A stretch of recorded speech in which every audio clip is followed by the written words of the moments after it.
The information in this podcast is for educational purposes only. You should consult your doctor, specialist, or physical trainer for advice on your physical wellness goals before you plan to follow any of the suggestions or recommendations in this podcast. Hello. Hola. Marhaba. Welcome to the Astro About Wellness podcast. Join me, Syazana Sani, and the Astro Duo, Asfar Azman, And Azima Azman. your host from New York.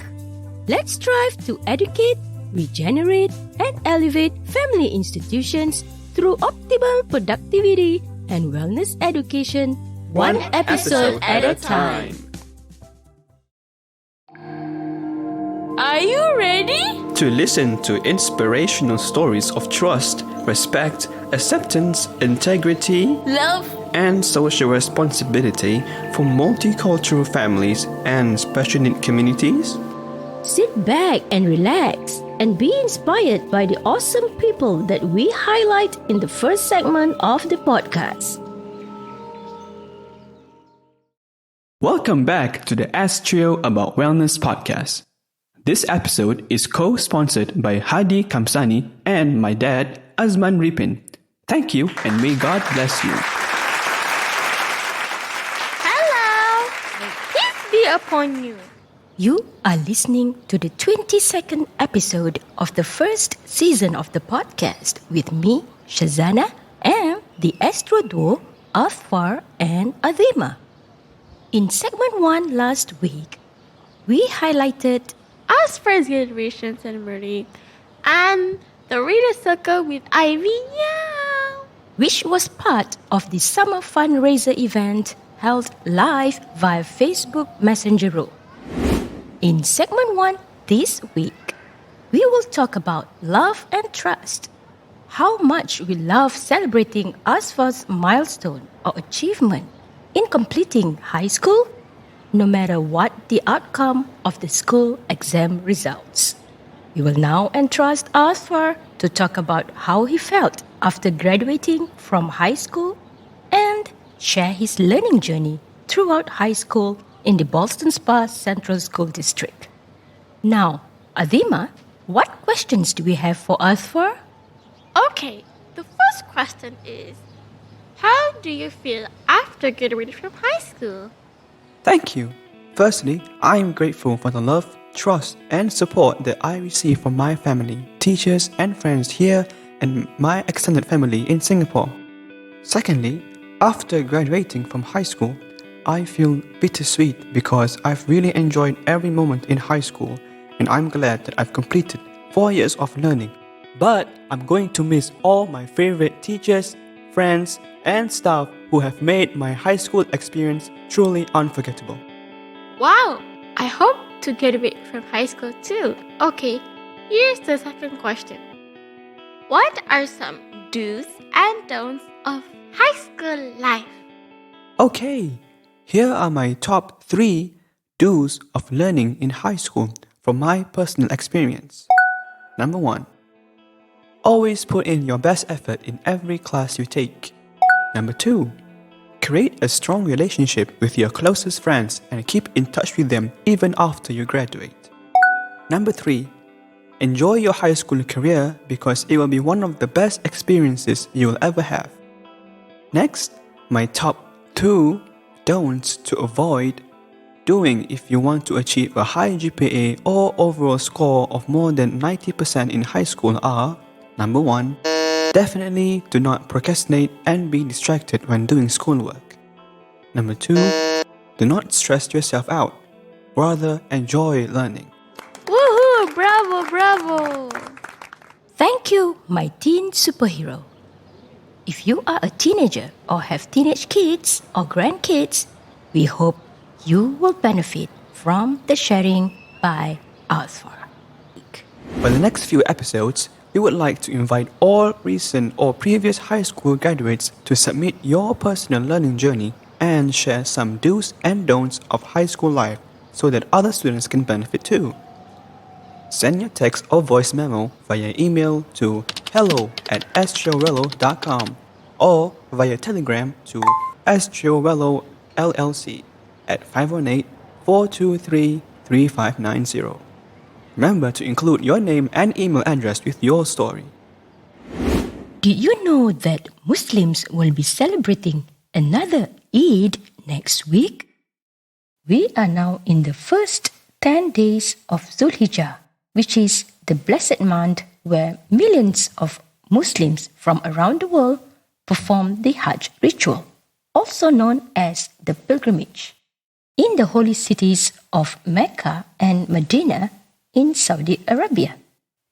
Whether or not Muslims are in the holy cities of Mecca and Medina, these 10 days of Hajj are an invitation for Muslims to uplift ourselves spiritually with lots of Quran recitation, dhikr or supplication, qiyamul layl or night prayers, good deeds like donating our money, time or energy to charity, and fasting on the day of Arafah.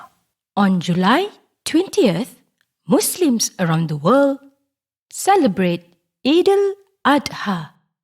We would like to wish all Muslims Eid Mubarak.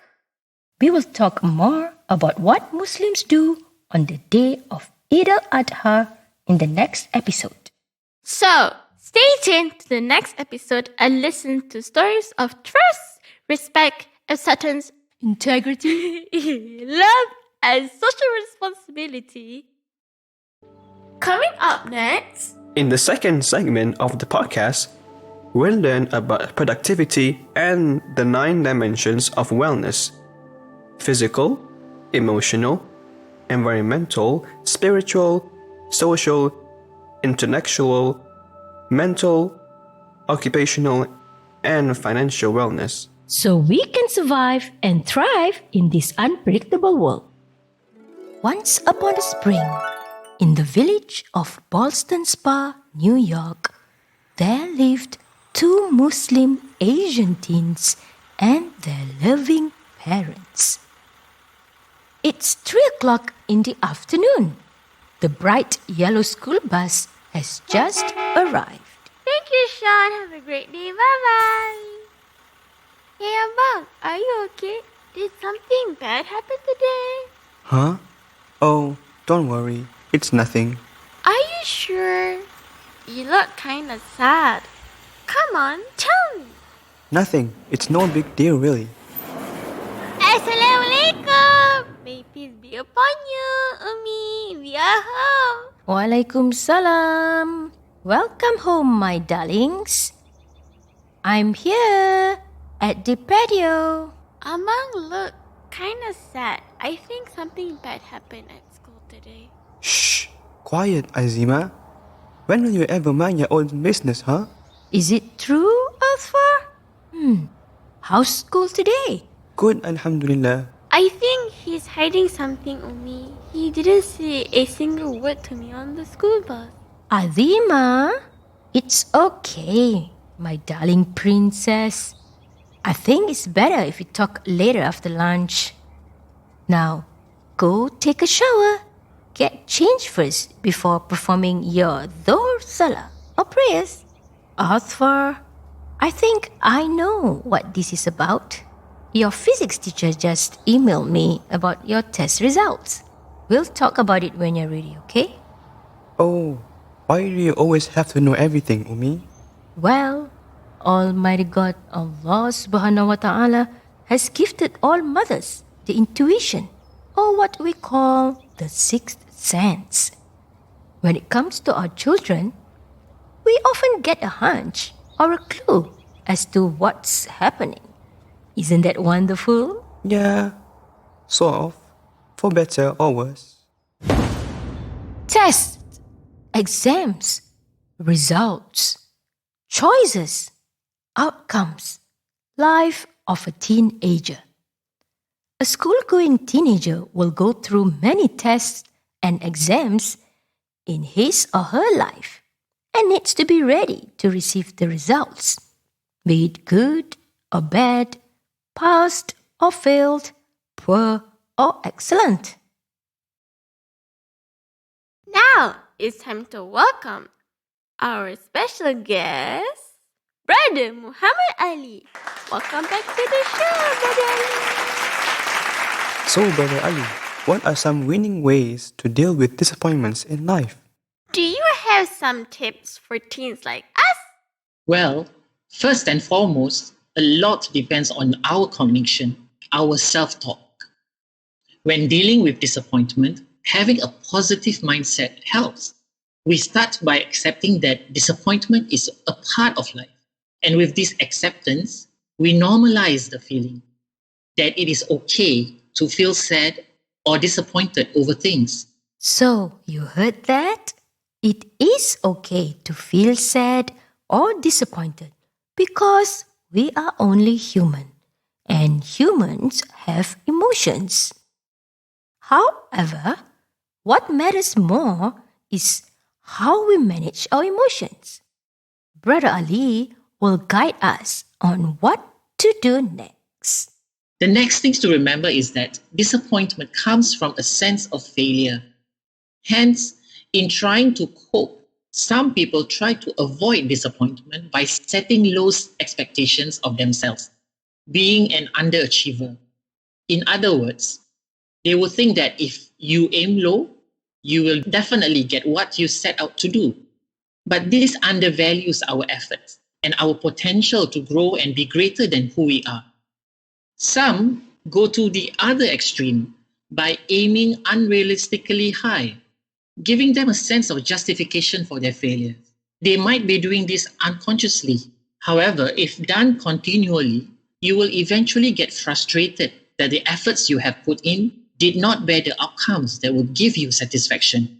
Our problem is when we equate our failures as a failure of our personhood, ourself, instead of a failure of our efforts. So negative self-talk is like, I failed this test. That means I am stupid.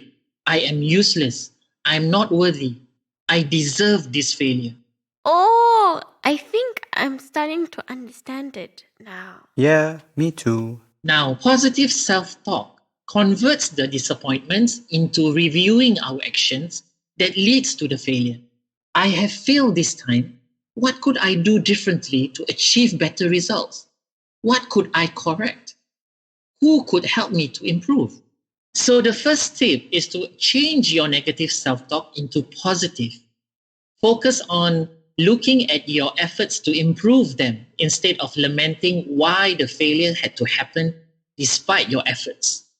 One way to look at your efforts is to do introspection. And how do you do introspection? So, how do you do introspection?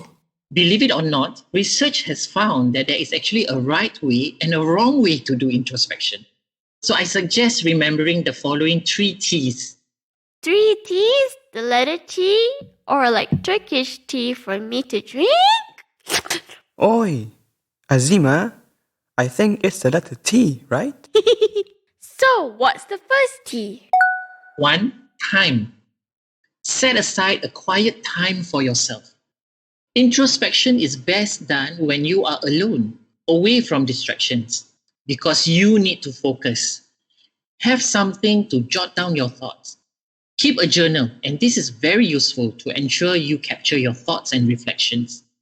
I keep a journal to ensure that my thoughts are captured. What is the second T? Think. Introspection is looking inwards to increase self-awareness, and thus be open to look deep within yourself, your experiences and your emotions that come with that experience, to understand who you are. But the important aspect about introspection is not about figuring out the why. Why is this thing happening to me? Why questions tend to get us fixated on our problems, to blame, to defend, and to justify. Instead, focus on the what. What led to issues and how can this be addressed? What could we do differently? What resources could we tap to make things different? Think about the new goals you want to achieve about these issues after the introspection. And what is the third T? Thirdly, tasks. Try to figure out what to do next. Set tasks that you could carry out to achieve those new goals you have identified. Use the strengths that you have within you and the resources out there that you can tap to help you move forward. Remember, while it is good to be self-aware, it is better to do something about it and make that change for the better. So in summary, remember the 3 T's: time, think, and tasks. So, there you have it. The 3 T's for you to apply in your daily life. I think it is useful for all age groups and not just teens. I guess so. You know better. So that's it for segment 2 this week.